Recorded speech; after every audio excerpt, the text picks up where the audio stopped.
This is Real News Media TV, coverage you can trust. Please like, share, subscribe, and hit the notification bell. Select all for daily news updates. Man shot multiple times at a gas station at foot of Red Hills. Police investigators were at the scene of a shooting at the Total petrol station at the foot of Red Hills in St. Andrew.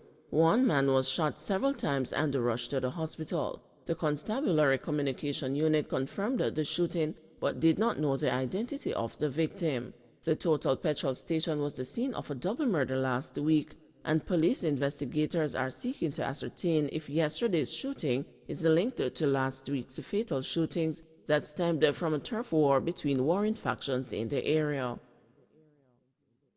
Prison escapee still on the run. A high-risk prisoner who was awaiting extradition to St. Lucia remains on the run after escaping from the Kingston Central Police lockup on Wednesday morning. The news was informed that 27-year-old Orville Purnell escaped about 5 a.m. The police were conducting checks of the cells when it was discovered that Mr. Purnell, who was in isolation, had escaped. The resident of Belgium Road in Buff Bay, Portland, was arrested in July and was scheduled to appear in court on December 6 for an extradition hearing. Mr. Purnell had escaped the custody of the St. Lucian police in October 2020, days after he was charged with the murder of a man in Grosse Islet on August 25. NHD receives applications for all Ruthven Towers units. Prime Minister Andrew Holness has announced that the National Housing Trust has received the applications for all 86 units in the Ruthven Towers apartment complex in New Kingston, St. Andrew.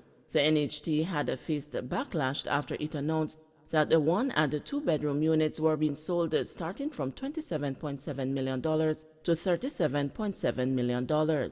Many argued that the average NHT contributor would not be able to afford the units. Speaking on Wednesday during the handing over ceremony for another NHT project, Twickenham Glades in St. Catherine, Mr. Holness acknowledged that the Ruthven units are expensive, but said there was a demand for them. So what we have done in doing that property is to ensure that some of our contributors are able to benefit. So those 86 persons are contributors.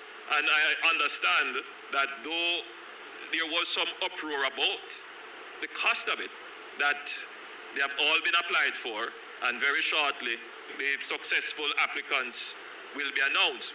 The government has an overriding duty that all these developments that are taking place in our capital city and in our prime locations, that the gentrification does not leave out the average person. We don't want to be building communities and it just becomes exclusive. Only rich can afford it. So we also have that duty, and when we are looking at how we are redeveloping our city, we have to make sure that we leave options in there for people to access affordable housing. There is another phase to the project, because that's just phase 1. So the NHD, I've asked them to take a second look at it to see whether or not they should proceed based upon, the construction cost and the cost of the land and the public distraction. We have instructed the NHD to reevaluate its participation in this segment, the Ruthven Road segment of the market. It's going to be a difficult decision as to whether or not we should not participate at all except in the provision of mortgage, and what that will do to those persons who would want to be able to access, but because it is going to be an open market, the competition on price might leave them out. Police detained several people following bloody fracas at Meadowrest. Police personnel from the St. Catherine North Division have detained several persons following a fracas at the Meadowrest Cemetery yesterday afternoon. During a tussle, a security guard was wounded in a knife attack. Shots were also fired. Late Wednesday afternoon, heavily armed personnel were manning the Fraser's Content location. "We are here to maintain the peace which was disrupted earlier," Deputy Superintendent of Police Linroy Edwards said. It is reported that the police were called after a dispute developed between security guards and a group of mourners. As a result of the disturbance, the main road to the cemetery was blocked, preventing several hearses from entering the compound. Education Ministry's role in wage talks minimal, says Williams. Education Minister Favour Williams says she has taken note of the issues affecting teachers during the current wage talks, but says her ministry does not have a major role in the negotiations. Her comment comes amid the disclosure by the Jamaica Teachers Association that its members are extremely restive over the delay in reaching a wage deal with the government. Mrs. Williams, who was speaking at Wednesday's post-cabinet media briefing, said she has been following the matter. However, the Education Ministry's role is really in a support capacity, while the negotiations take place between the JTA and the Ministry of Finance and the Public Service. The Jamaica Teachers Association is opposed to the 4% wage offer, which also includes a one-off payment of $40,000 to workers who earn up to $1.5 million. The JTA and the Ministry of Finance and the Public Service are the two entities that really engage in the negotiations. And so while at the ministry we provide any support that is required from us, we are really only there in a support capacity, and the negotiations are between the Ministry of Finance and the Public Service and the Jamaica Teachers Association. Another batch of AstraZeneca vaccine dumped.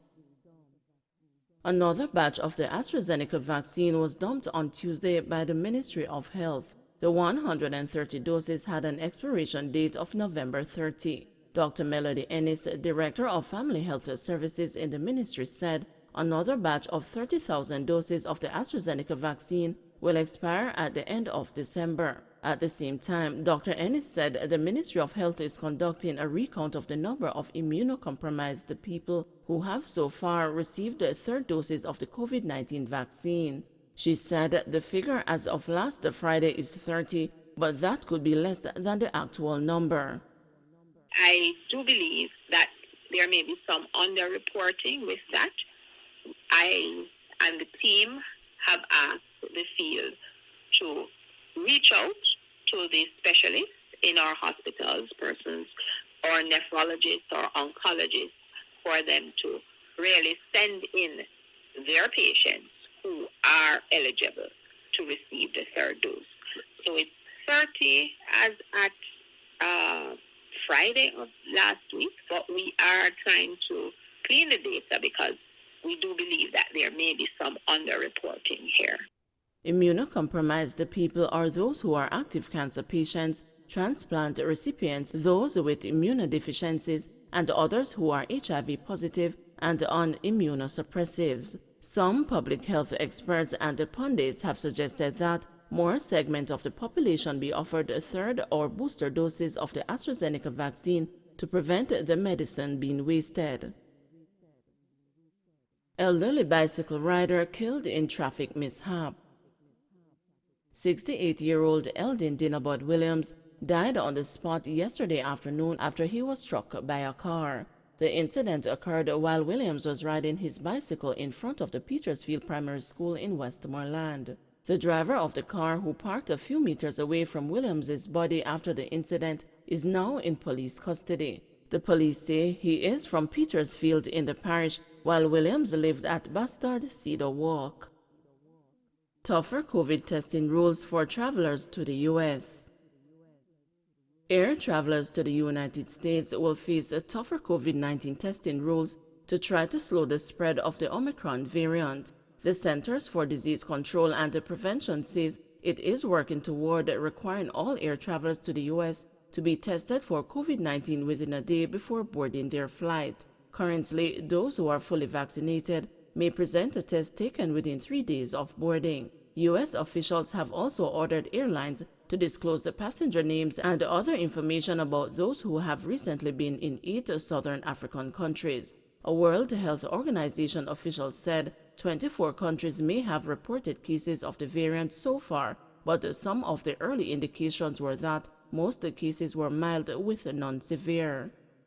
People with HIV/AIDS still being discriminated against in the workplace. The Policy and Advocacy Officer of Jamaica AIDS Support for Life, Patrick Layler, has said discrimination against the persons living with HIV and AIDS is still a widespread problem in the Jamaican workplace. Mr. Layler said his office has been dealing with complaints of discrimination against the real or perceived HIV status of an individual, and some of the cases have occurred at a government agency. He has called for the government to enact stronger measures to prevent discrimination. The advocate lamented that while the National Workplace Policy on HIV and AIDS has been in place since 2012, the country has not moved toward legislating it. So the policy clearly prohibits screening for HIV for you to get the job, or if you are already in the job for you to get a promotion or to move to another post.